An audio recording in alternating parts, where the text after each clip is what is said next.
আমার বোন ধর্ষিত কেন? আমার বোন ধর্ষিত কেন? জবাব চাই। আমার বোন ধর্ষিত কেন? সরকার যদি শাস্তির ব্যবস্থা না করে তাহলে ধর্ষকরা ভয় পাবে কিভাবে? শাস্তি যদি না থাকে, দেশে কোনো সুষ্ঠু বিচার ব্যবস্থা নেই, তাহলে ধর্ষকরা কিভাবে পিছু হটবে? ধর্ষকদের শাস্তি দেওয়া হোক, ফাঁসি কার্যকর করা হোক, প্রয়োজনে ক্রসফায়ার করা হোক। লাস্ট 2 মাসের মধ্যেই দেখেছি যে 300-র কাছাকাছি নারী এবং শিশু নিপীড়ন হয়েছে এবং এর মধ্যে 100-র কাছাকাছি শিশু বা নারী ধর্ষণ হয়েছে।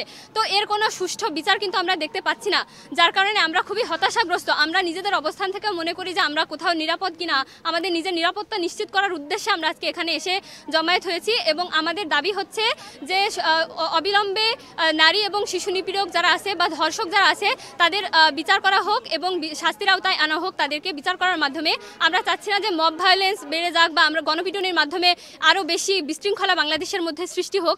আমরা চাচ্ছি যে বিচারের মাধ্যমে তাদের যেন শাস্তি হয়।